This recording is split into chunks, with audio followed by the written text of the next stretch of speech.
Yes. All right, I'm going to bring to order the study session for February 19, 2019. It's 5:31, and I'm going to turn it over to staff. And I'll just turn it right over to Braylon and Kimberlyn. Do you mind if you roll call this one? Oh, of course. I'm sorry. Trustee, My bad. Mayor Les, Here? Councilor Westfelder, Here. Councilor Crawford, Here. Councilor Moore, Here. Councilor Vermillion, Here. Councilor Schneider, Good.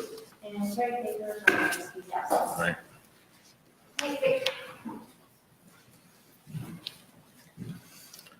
Dynamic duo here. All right, well, I get to lead the charge, and Kimberlyn and Aaron might jump in if there's any high-level stuff that they can speak to a little bit better than me. I think I've had a chance to meet most of you. A couple of our new counselors might not know me as well, so tonight I get to talk to you a little bit about the work we've been doing here at the Civic Center. We're really excited about it, and yeah. So I work here full-time. I'm serving as an AmeriCorps member, so it's a sort of a temporary contract. I'm here through the end of July. Two areas that we want to speak to that we think are potential revenue streams or that we're already working on for the building are reservations for events like community rentals, and then recreational programming. So we think from our research that event reservations are going to be able to bring in a little bit higher amounts of income at one time, whereas the recreational programming might offer a more consistent stream, as well as getting community members in here using the center. And it might be a little bit of a smaller amount of income, but hopefully more consistent. We have done a lot of work around events, and I'm really proud of that. In 2018, we had 20 events between September 18th and the end of the year. This year, we've already got 16 on the calendar. I think I said 10 in the report, but this last week has actually been really busy getting a lot of things finalized that we've been working on. And we've got applications in for 16 now, and even one for 2020. We're booking out for the next calendar year, so we've got one thing next February coming up. A few ways that we've been able to market the Civic Center that we're excited about and are going to continue building on. We've got a fully done website, which we're monitoring using Google Analytics. The analytics show us who's visiting our site, how they're accessing it, like if they're coming from Facebook, or type in our web address and get there that way. And we've seen consistent improvement in that. So I finished up the website in October. That month we had 10 visitors. November we had 47. December 90. January we dropped a little to 89. And then this month we've had 66 so far, just in this first few weeks. So we're right on track to hit around 90 or 100 again. And we're getting views from all kinds of different things. People are just Googling us or Googling Event Center and finding us. We have a listing, or we have a Google sort of site that's a little bit separate from our website. So if people search us on Google, that listing pops up with a couple of pictures and our hours, the same thing as if you Googled like a restaurant. We've also we've been posting on the city Facebook from time to time to try and get the word out that way, and we're getting hits from that. We've got a listing on Eventective, which is a third-party event site where people can, if they're planning an event, they can go on that site and find event centers or catering or things like that. We're actually getting a lot of hits from that. We're working on building an email list through our website. We don't have a ton of folks on there yet, but that'll be a good way to get the word out about events and, if we ever do any promotions for the Civic Center, things like that. People can either sign up on our website, or if they're renting the building, there's a spot to check on the application if they want to join that email list and stay up to date. We've also done a bunch of, or printed a whole big batch of brochures, which if you haven't seen that, there's some out in Cantor's Corner if you want to grab one on your way out. We think they look pretty nice. We did a mailing, including like a direct letter and then a brochure in there too, so people could see some pictures. We sent that out to about 350 local businesses and organizations around the valley. And we got a lot of hits on our website following that, so we're correlating the two, and we've definitely seen an increase in like phone traffic since then. We're also trying to market it through some events we're holding here, like blood drives, just getting people in the door so we can show them the building and talk about it. And like with the blood drive, they're doing something good for the community too. So we've really done our legwork with the marketing stuff, and we've seen an increase every month we're getting more and more traffic, so we're really excited about that, both in the door, renting the center, and online. So we're hoping that the event reservations continue to increase, and that'll become even more of a consistent revenue stream for us. Right now, most of the rentals are on the weekends, so we're hoping for more action during the weeks or weekdays. And then we're hoping we can supplement that with some recreational programming, like I mentioned. So I'm going to dive a little bit into that and two sort of options that we found to get some of that programming in the Civic Center. So the first option is working with a local organization to help us offer some classes or programs here, partnering using their name along with ours for added visibility. So we reached out to the Boys and Girls Club and the YMCA here. The Boys and Girls Club already has a pretty strong program in Phoenix and talent. They work with the school district, and they're interested in having some occasional events here, like a teen night or a special off-site event, but they don't have the capacity or desire to do any regular programming. So we also reached out to the YMCA, who has, the Medford YMCA has successful partnerships right now with the Phoenix Talent School District. They do an after-school program for kids, so we've already got some kid programming there. They also work with the cities of Central Point and Eagle Point, since they don't have YMCAs in their community, much like us, so that they're able to offer some programming out there. Some of it's for kids. In Eagle Point, they focus mostly on kids with an after-school program and a summer camp. And in Central Point, they do help with their recreation programming for some more adult classes, and they're looking at how they can get into that in Eagle Point as well. So we have the idea of partnering with the YMCA to offer some classes here. That could take a lot of different forms, but they think the space is great, especially for adult programming. So things like Zumba or kickboxing or mostly exercise classes that we may be able to supplement with other community events. They have the staff, they have the registration system, they have the supplies, like, whatever you might need for a Zumba, and they have the insurance to cover their staff that are all certified.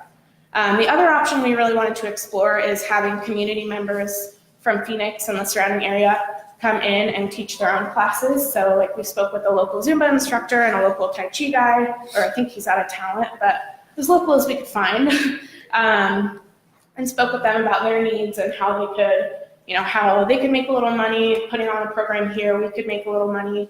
And we realized through that administering that program would take a lot of staff time, having like the registration system and either hiring those instructors on and paying them, which we realized wasn't quite feasible, or working with them as contractors.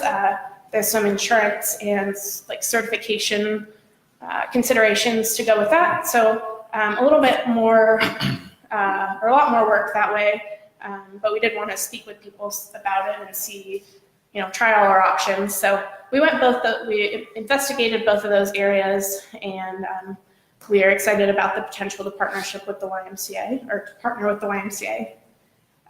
So based on that, I also want to talk a little bit about our kind of staff needs going forward. Like I mentioned, I'm here through the end of July, and after that, we'll see what happens. So I wanted to talk a little bit about what I'm doing now, which kind of resembles this full-time, we sort of broke it down if we would do either a full-time or a part-time staff person and what that role could look like. So obviously I'm full-time right now, and the projects that I'm supposed to be working on, as per the proposal you guys submitted to the program I'm a part of, obviously the Civic Center rentals, which we're doing, marketing, recreation programming, and a volunteer program. So we've done a little bit of legwork on the volunteer program and are still really trying to build that up. The recreation program we're looking for a little bit of direction on that and see which ways you guys might want to take it. But we are working on some community events like the blood drive. In the future, this person could probably help plan like the Christmas tree lighting that's going to be held here in the future. I know we've talked about chamber greeters coming up that we're going to be doing more like on an annual basis. So those are things kind of like what I'm working on now, that a staff person that was full-time could be working on similar projects. We also think that a part-time person could work well in this role and save a little bit of money, working less than 20 hours a week. We don't think they'd have time to administer a volunteer program. It's been really challenging to kind of do the legwork on recruiting those folks. So we don't think they'd be able to manage that as well, but they'd definitely be able to keep up with the rentals, marketing, helping with some of those city events. And while we don't think they could administer an entire rec program that the city's putting on, we think they could help if there was a partnership in place with the YMCA or another organization. So based on that, our recommendation would be in the future, hiring someone part-time and then moving forward with the partnership with the YMCA. That could look like we know we're gonna have classes Tuesday and Thursdays from 4 to 8 p.m. So we're losing out on a little bit of rental those times that we already, we don't get many rentals during those times. So we recognize we're losing out on that, but then we still are leaving open theoretically Monday, Wednesday, Friday, or whatever it looks like, and we know that we're gonna have programming those 2 nights, and we still have our weekends open, which are our popular times for events. The part-time person would be still doing the same projects on a smaller scale. And that partnership is something with the YMCA that I'd be able to work on in my remaining 6 months here and hopefully have in place for someone to step into and administer. Did I miss anything? You did great. Good wrap up. Yeah, thank you. Do you guys want to take questions, I guess? Yeah, Speak we're also? here, we have questions now. Did you want to speak first, or do you want to take questions? No, she did great. So Okay. questions for you Let's- guys. Council, yeah, go sit. Awesome. Thank you so much. That was a really good presentation. Really well prepared. So when we're talking about, that's great that you all reached out to the Boys and Girls Club and to the YMCA. So are we talking about then the way that they would want to partner with us is that they would use the space, I'm assuming, for fees waived? Yeah, so it could work a lot of different ways, but what we sort of talked about was, or from my understanding, we would likely have kind of a split to where because their instructors are they get paid by the hour, so the YMCA would be handling that. They'd probably be collecting our registration since, like I said, they already have the system for that. Sure. And that's a very expensive thing if we were to invest in our own online program. And then I think we would just work out a split. So we kind of talked about with them, our bottom line, if we want to make $15 an hour while they're having a class and then their instructor, So I think we would still need to define exactly what that minimum is, but we can do that based on offering classes, saying the minimum to have this class is 5 people and we're going to register for a month in advance. So we know these people are already paying in advance. We know how many people are going to be in the class. And if there's only one person interested, we're not going to probably offer that. And so by figuring out those numbers, we'd be able to come away with at least our bottom line. And even if it is only, $15 for the class, that's a little bit more than it's making sitting empty. Right, exactly. So I think we just need to figure out what our bottom line is and then how that will work with them. And based on that, we'd be able to figure out that minimum number of registrations. Great. And also by having, like I mentioned, a few classes kind of back to back stacked in one night, we'd be able to make a little more than. Another thing that with the YMCA, we've struggled with giving refunds just because the way municipalities work, it's a no. And so we try to structure it as well as we can so that way people didn't lose out if someone got sick or, stuff happens and we get that. And so with the YMCA, that was another draw for us that was attractive is that they could collect the money. And then if for some reason we didn't get enough folks to come into the class or an instructor got sick then they could actually give back the money where we can't. So that was another reason why. They're also a nonprofit organization. So if there were local folks that wanted to, donate to get some kickballs for this program or whatever it might be, people are able to make a tax deductible donation to the YMCA versus giving money to the city, which some people don't feel as good about. That's great. Jinx, I have more questions, but Sir, I'll any let people go. You keep going if you want. No. I think those are great ideas. I think that helps with our marketing as well. And I would suggest that through this whole process, if we're going to continue with YMCA, to start looking at different avenues to reach out to maybe some of the more elderly folks who on the websites, get out to those mobile home parks and other more elderly communities so you can reach out to them, because I think that's a great place for those folks to go. No, and I completely agree with you. And actually, I'm not going to say names because I don't want them to hear it and then we tall and elderly. But I have been trying to build even better relationships with some of the older citizens just for that very reason, because I want to hear what they want and what the needs are and things like that. So that would definitely be an avenue. And I know in the budget for this next one coming up, there will be some marketing money in there. Perfect. Make it. And then my question is, more of like a Parks and Greenway hat. The Parks and Greenway has been operating in this kind of recreational capacity for a little while now, basically putting on events. And I personally see the need for someone to kind of take on a organizational role through those events so we can institutionalize those and make sure that they persist over the years. So we don't have to constantly be passing off information and so on and so forth. Do you think that this part-time person could take on that role? I think it's feasible, yes. I think we'd have to really narrow things down and really have some good structure in place, so that way they're not waiting for somebody. We have a list, like in January, we do this, in February, we do this. That way it's more structured and it'll be seamless. Maybe depending on how things go, especially if the Civic Center starts getting used more, we might have to increase their hours a little bit, and just kind of see how that plays out. But I do think that person could handle it.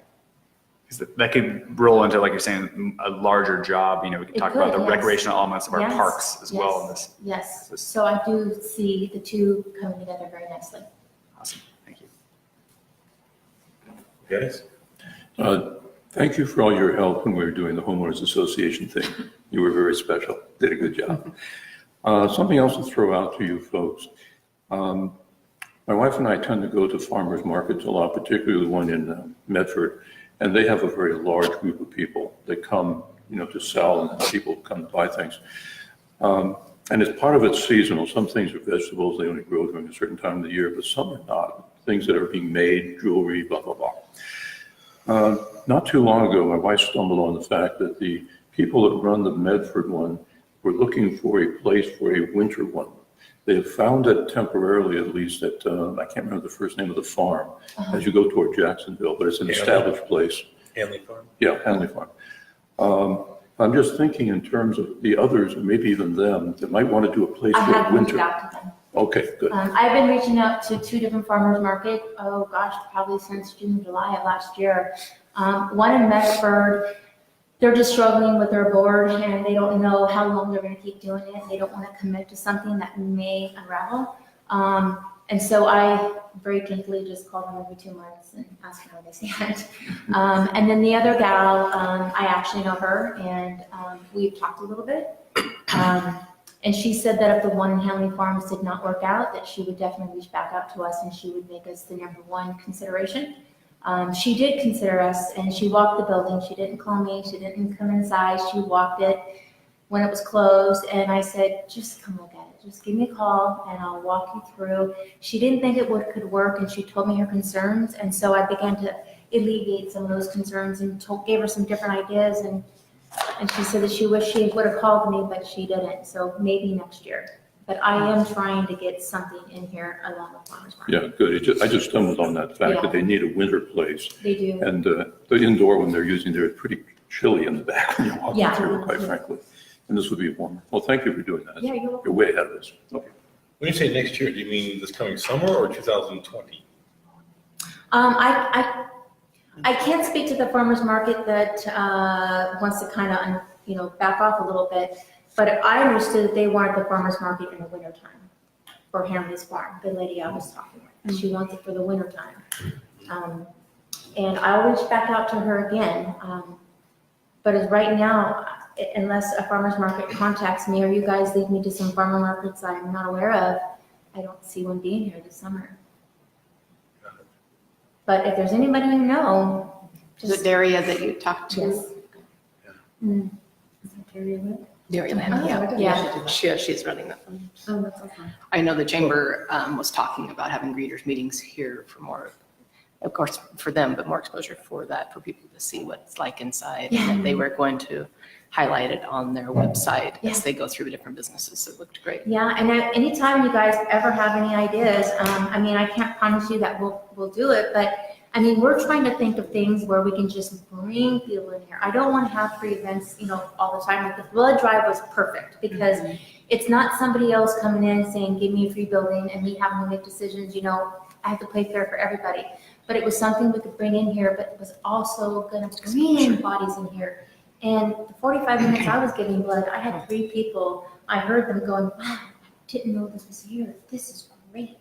And that was just in 45 minutes. So ideas, something like that, I'm always open to that. Did you have something more? Just had questions around staffing. So we're really lucky to have you, Braylon, and AmeriCorps is like a really special program where the city, I think we're paying what, 24,000, something in that realm. 23. And we're not having to pay for like benefits or anything because that's something, kind of in AmeriCorps. And so I'm also curious just about staffing and about funding as we have this conversation about, potentially hiring somebody part-time. And curious too, Kimberlyn, how much of your time are you currently putting into Civic Center stuff? And is that something that if we do hire somebody part-time, is that something you would foresee yourself to need to stay plugged in with, or how do you see that working? What would be ideal? Well, currently right now, my time with the Civic Center is just, running ideas with her, and then when she's gone, I am her fill-in. It varies month to month. And someone else in the city would have to take on that very same role for a part-time person, and maybe even a smidge more. An example would be when we have events on the weekend, she's not supposed to be she's not supposed to be on call, Right. according to RARE, so I am. Right. So that person would have to be. And then I guess I wouldn't feel good about that person having to do it every weekend because it really is kind of nerve-wracking in the sense of I had to change my plans 3 times last weekend. And it's okay because if that's just part of your life and that's okay. But I just wouldn't want to leave somebody with that every weekend. Tell what you have to do on the weekends. If you're on call, what are the tasks that come up that lead you to come back here? If they call us because they can't get in the door, Yeah. which happens sometimes, or they can't get the microphone to work, or they're just not reading the really well put together instructions and they just didn't turn it off, for the PowerPoint. Right. It's little things like that, but you still have to make yourself available, Yes. And if like the event last weekend was it was long. And, I couldn't go out with friends. I can't go to dinner and have a beverage, adult beverage. I mean, it just limits you and it keeps you around your house. Right. Oh, can I ask a quick follow-up? Yeah, go ahead. Then I'm going to hit that issue also. Go ahead. Okay, and then maybe this is more a question for Ray than for you all, but how are we doing on the operations end of things? I know that is partially what you all are doing around like cleanup and stuff like that, but is Public Works also still playing a role in that? In terms of the grounds maintenance, Yeah. absolutely, and the irrigation system.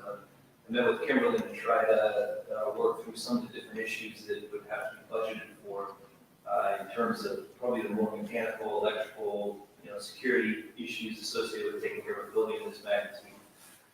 Because, it's not something we're good at, and it's also something that has product liability associated with it for all the installations we put in place. So we have to be a little bit careful about what we take over. But little things, similar to the kick stops we put in on the doors, little things like that, helping out. I know we're looking at some sound attenuation projects or installations.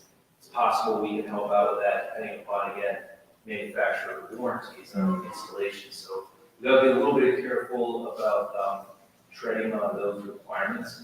But other than that, we're going to have our hands full just taking care of this facility and the parking lot and the bioswale, because they're all kind of linked together in our mind. And then can you speak more about the role that you all play in the like operations side of things, just maintenance and? Yeah, like for cleaning and so this was a stumbling block we had earlier in the year as part of my AmeriCorps contract. I can't really be doing administrative work or cleaning, and so which if it's after and I have to sweep up quick or whatever, that's fine. But we were having Kimberly and I having to come in and kind of do turnover between events if we had multiple events in a day. So we recently instituted the policy where we're going to be charging folks a cleaning fee for the building. so far we've heard pretty good feedback about that because instead of people paying an extra $50 to rent the room for another hour and clean up, they're paying a $50 flat fee and our janitor's coming in and they just get to leave the tables and chairs and streamers and walk out. And on another note, that was another thing I was having to do before we instituted. Like one weekend we had 3 events. So I had to come here Friday night after the event was over at 9 and make sure it was clean. If it wasn't, I had to do some cleaning. And then Saturday, I had to be ready for the next event, and then I had to come and clean and, make sure that was taken care of. And then I had to come again the next day. So with the janitor piece now, that's been very helpful. And they're probably doing a better job cleaning and getting they've got the tools that we don't necessarily have. And Kimberlyn has also, to your original question, since I'll be gone in July, we've already got reservations, like I said, for next February. And some of these are for like wedding receptions and other kind of big events that they need someone, that's going to be there for them through their event planning. So Kimberlyn's also stepping into that role for those bigger events that are a little bit further out. Well, actually, anything after her, I do. Yeah. Because she'll be gone. And so it just doesn't make sense that I don't have that conversation, or else something will definitely get missed. So that's another thing is my role, I had stepped back a little bit, and now I'm coming back into it again. I'm actually signing I sign the checks for the janitors. Is the cost that we're charging covering the janitorial fees that are being charged? They seem high. I'll be honest with you. Okay, so the almost $400 a month, that's just for the cleaning of the building once a week, okay? And then there's some additional fees that you're starting to see. I see those. Those fees were ones where the client actually wanted the janitorial service, and so it covered it just fine. Good. But now that we are charging the janitorial fee and having them come clean, we're having a little overlap because we're really playing with it and seeing we don't want to sit there and tell the janitor take 3 hours to clean it and cost, the client $75. We're trying to be real fair about it. So right now, the city's probably paying $4 of it. Paying what? $4 of it. $4. $4 of one event cleaning. Okay. It just was easier than saying, But the bills have been hundreds of dollars more per month because of janitorial service. But they're if it's getting being covered, covered. that's fine. $4. Yes. No problem. Yes, no, they would never be covered. And Aaron and I talked about it today, about, I want to try something new with the janitorial service to cut down those fees. I want to take the multipurpose room away from the janitorial because that's really a lot of time. And because if they're cleaning after an event, why do I need them to have to come in and clean it when there wasn't an event? So I'm working with the janitor this week to try and offset that. Yeah, she's getting high. Yeah, and some events are taking a little bit longer to clean up, but then there's others that, like in Canner's Corner, we're charging a $25 fee, but unless, we're not allowing food or anything in there, so we're probably just gonna do a quick tidy up from that and sort of. And it kind of offsets everything, like that. Another thing, it's just a constant game that you have to play to figure out everything. So we decided today, no more confetti or glitter. Because that took the janitor like an hour and a half to 2 hours to clean it, and there's still more out there. And so I had to call the client today and go, I have to back charge you for the cleaning because it was more than $4. And Sure. And she goes, it was all the confetti and stuff. And I said, yes. And so we have decided just to forego confetti. And then if they do use it, they'll have to initial on the contract, not to use it. But if they do, then we can easily go back and collect that money. Great. I go to quite a few events around the valley that everyone knows. One of the events I went to was the grand opening of the Jacksonville Senior Center. I met a woman over there and I gave Erin the information. And she's on her 3rd stint running community centers. First one in Sutherland, and she did the second one now. She's over in Jacksonville, and she's working 30 hours per week right now over in Jacksonville. But she's game to help and have some hours working with us. I would definitely advocate reaching out to her and just having a brainstorming session about how she does things. And one more minds in the situation, I think would help. But she's game for helping us out. She seems. And I do plan on calling her. Yeah. I do. I want to wait until we get everything, kind of laid out so I know what I'm talking to her about. But I do want you guys to know that for about a year, I have called, I can't tell you how many cities and talked to, a lot. And she has done it a lot too. I really feel like we've done really good research to try and bring this to you guys.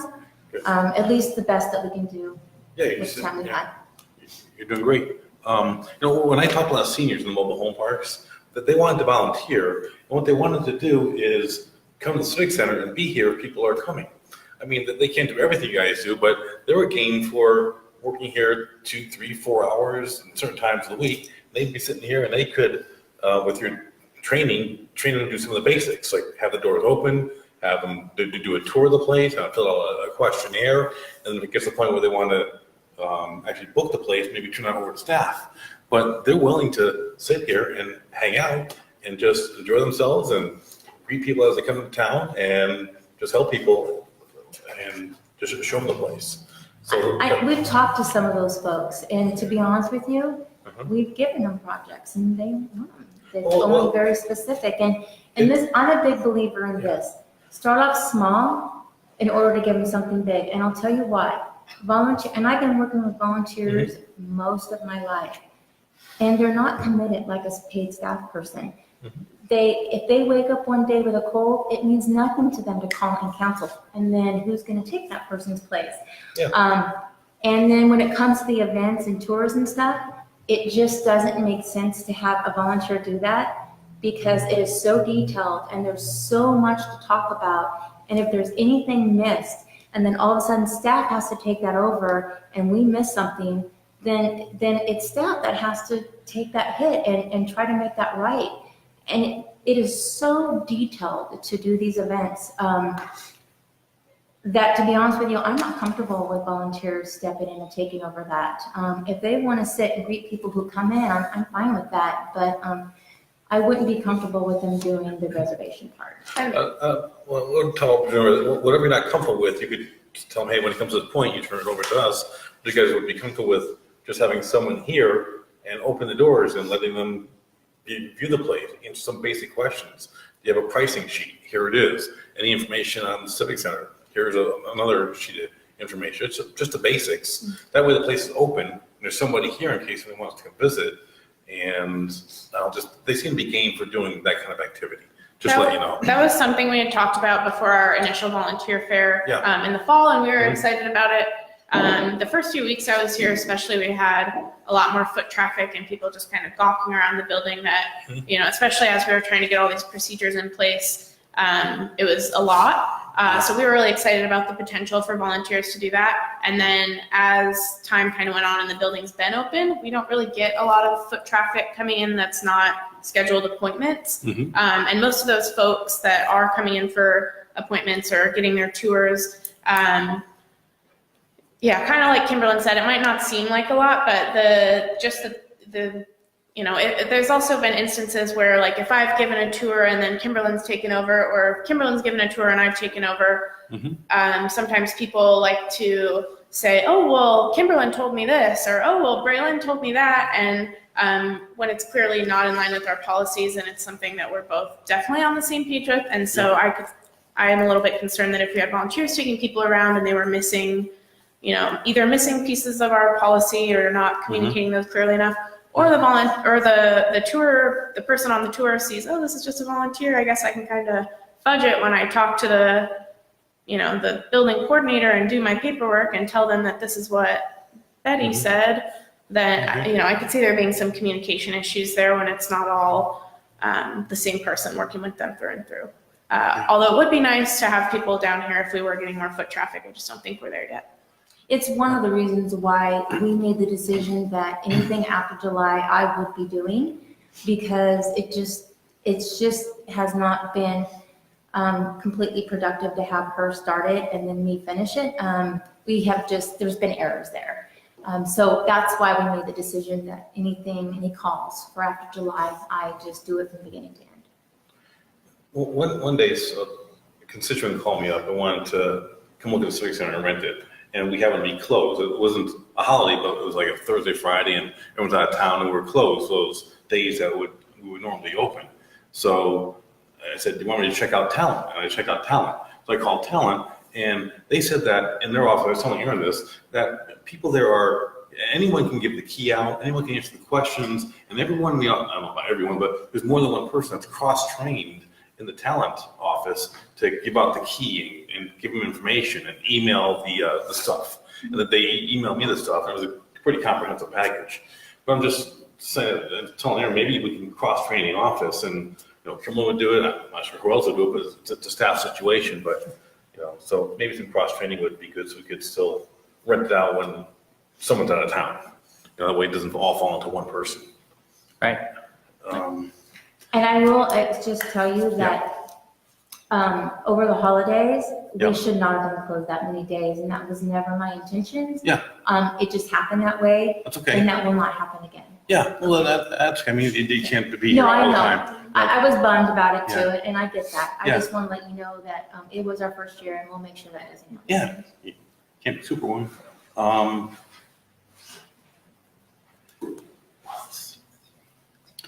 I just, Go ahead. I just wanted, because the council may be interested in this. A couple of the events that we do have scheduled for 2019, our LOC is going to have a training here. Nice. So that'll be posted probably in their material that goes out to all of the cities. That's not necessary. I'm not saying that necessarily because that's going to generate a lot of traffic for us, but you guys might see that. And then the Southern Oregon planners are having I think it's a 2-day or 1.5-day event here. So all of the planning directors or planning staff in Southern Oregon will be invited to that, as well as I think new planning commissioners. So you guys might see that, and I just wanted to point that out because I think that's kind of exciting to see it getting used in that capacity as well. Well, I just anybody else I don't want to monopolize time. I sent an email some time ago regarding meta tags and keywords and things that for internet marketing, AdWords, etc. Are we experimenting with that and trying it? Yeah, so our website is through Wix, which some of you might have used before. It's a really easy platform to get everything set up on, and they do have like a wizard that walks you through adding all of those. So I did add a couple like tags for Good. Event Center and things like that. It's definitely not my like background or anything, Yeah. so I've done what I can. And if anybody, like Kimberly said, if anybody has any suggestions for how we can market it better, I know the mayor had that Eventective site that I Yeah. mentioned. That's given us a lot of traffic, and I had never heard of that before you mentioned it. So things like that, we're hoping will pick up even more. I don't mind coming down and doing things that in the marketing world. I've done quite a bit of that in the past with staffs. Okay, and we can talk about meta tags, keywords, AdWords, etc. But the key is to be there when someone goes in there and Googles event center, convention center, meeting areas, and anything where they're going to Google something, you got to be there with an organic listing or a pay if we're doing pay listing, pay listings. But that's just absolutely critical as far as Yeah.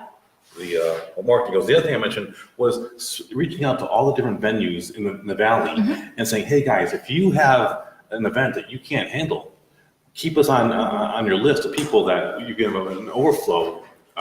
And we are, Yeah. and I've begun to do that last Okay. summer. So that's something we probably Yeah. will pick up. And then, when we sent out our letters out too, we did just like a printed letter, but then Yeah. on all of those event centers that I was able to find, I hand wrote a note in there also that said, keep us in mind and we'll keep Okay. you in mind. If we could Yeah. get a lot of referrals from the Santos Center, which I think you Yes, spoke with I them did. too. Yeah. So they send a lot of people our way. Good.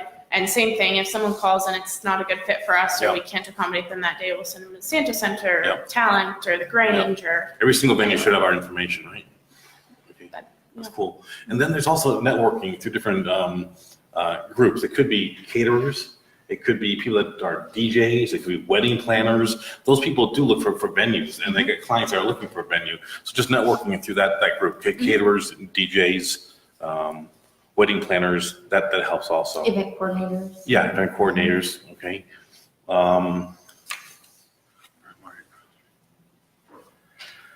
Bill and I were at the event where the Rotary Club was here. There's 13 members here. It was a little bit embarrassing in the very beginning, and they were having a fireside chat. And there's 13 people there, and they said, well, how come we're not in the fireside room? And they wanted to be I could tell they wanted to be in the fireside room, but because they were serving wine and some food, we couldn't use the fireside room for the Rotary Club. That's where they really wanted to be.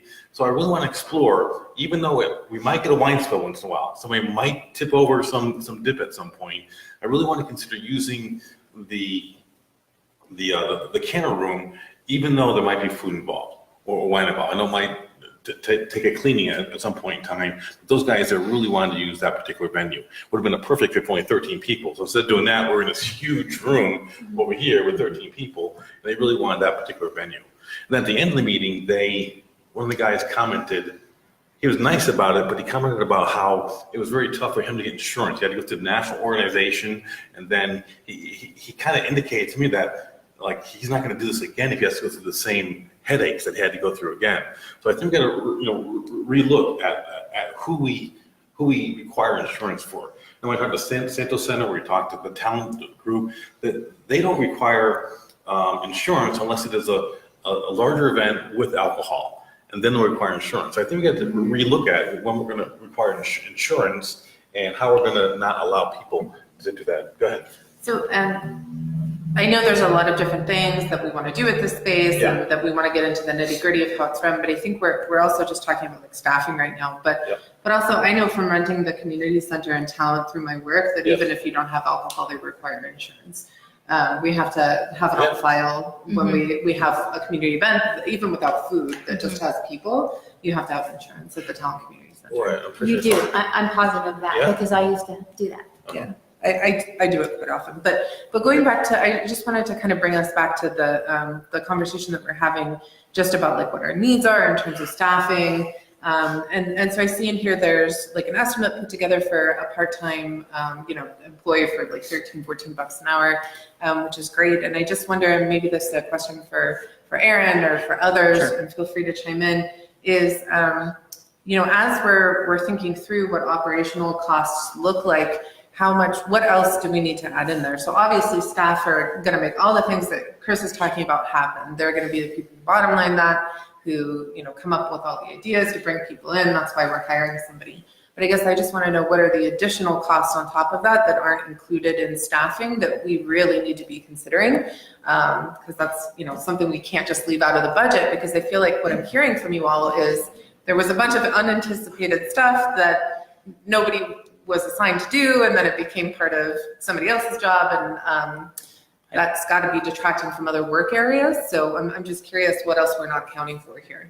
Well, I think that you touch on some things that staff was kind of talking about, as far as the maintenance program, things like that. We'll be putting that stuff together, or staff is putting that together to talk about when we're talking about the budget. Great.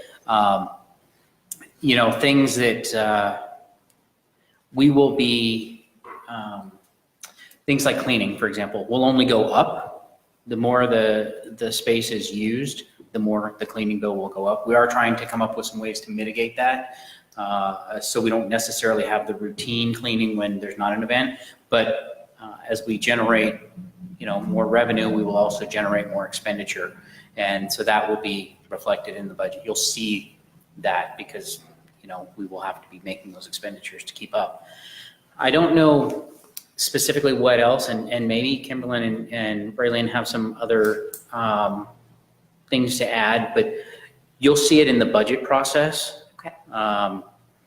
As far as like the staffing issue, we're trying to keep it to a part-time position, one that doesn't require benefits.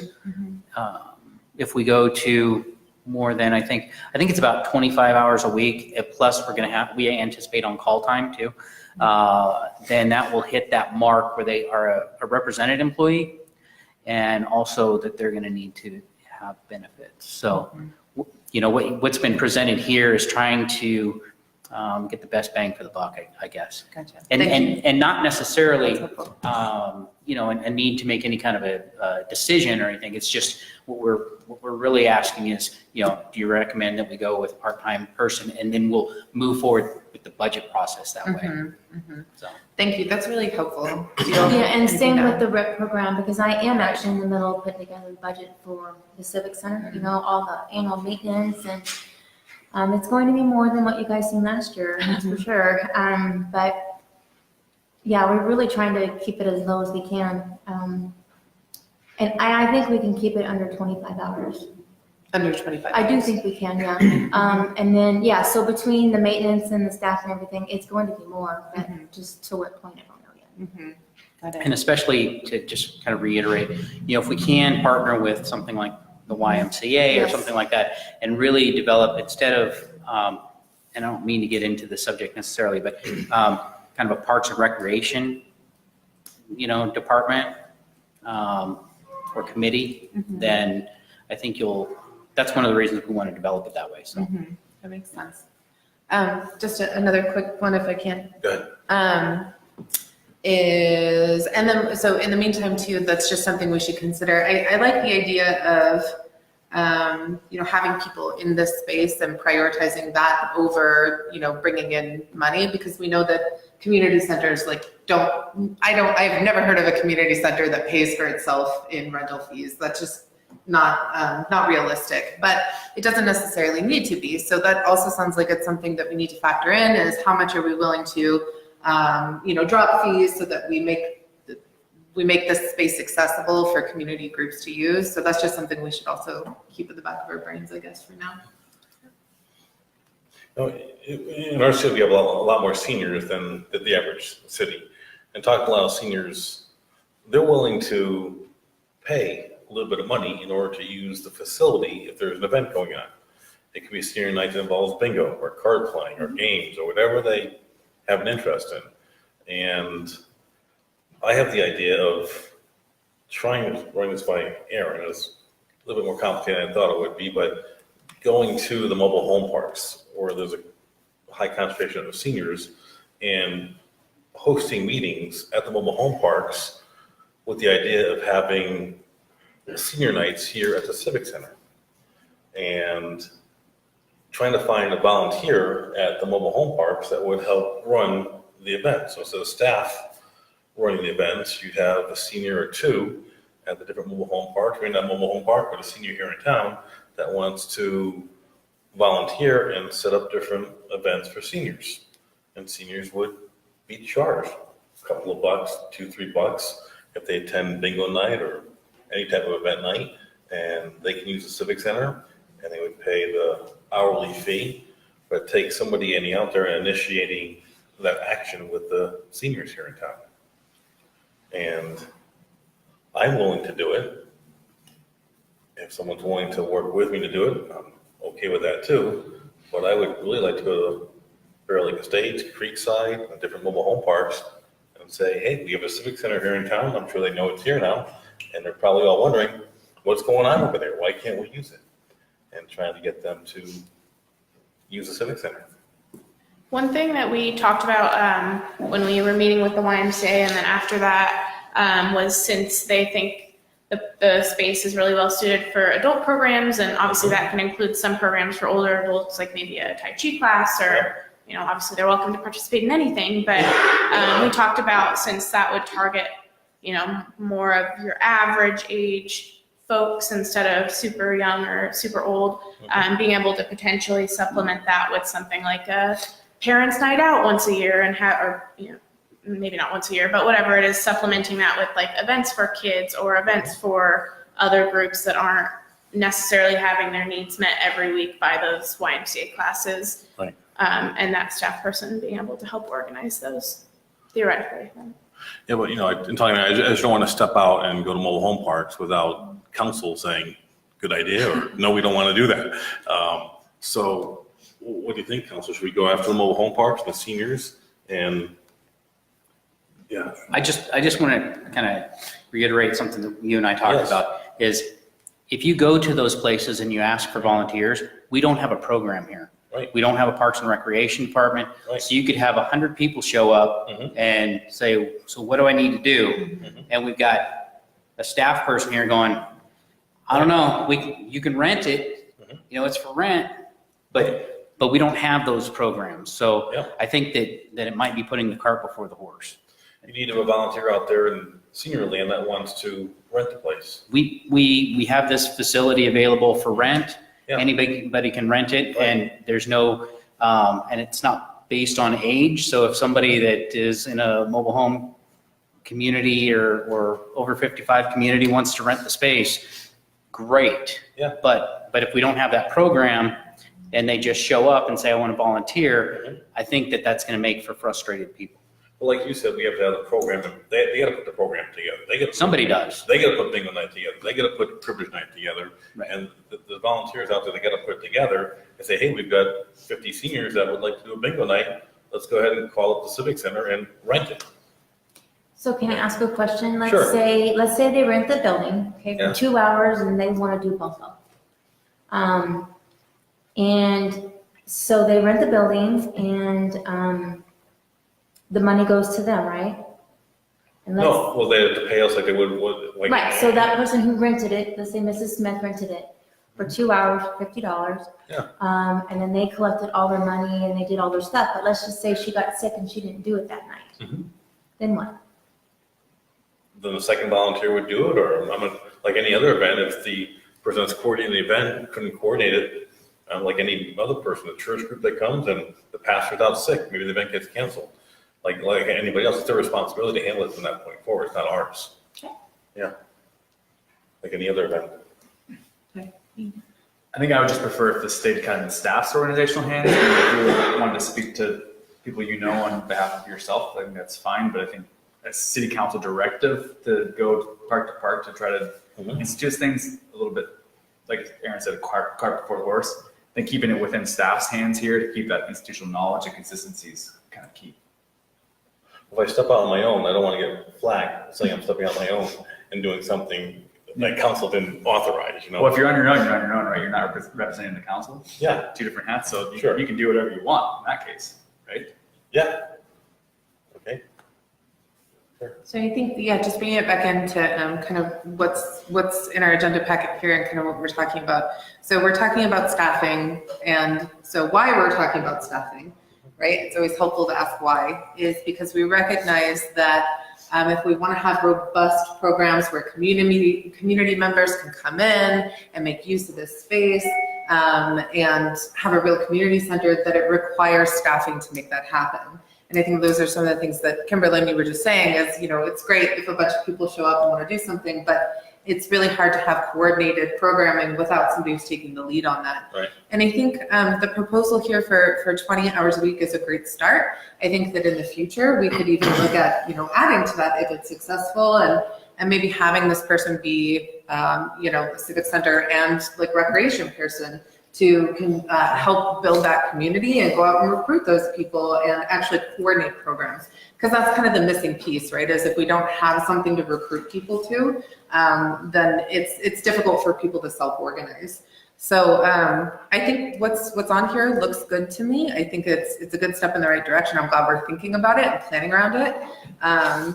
Because, you know, AmeriCorps is a short-term contract. So I think that we're moving in the right direction here with this 20 hours a week. Does anybody have any like thoughts about the way this is broken down, the proposal in here, or about like what staffing could look like? Because I kind of feel like that's what we're here to discuss.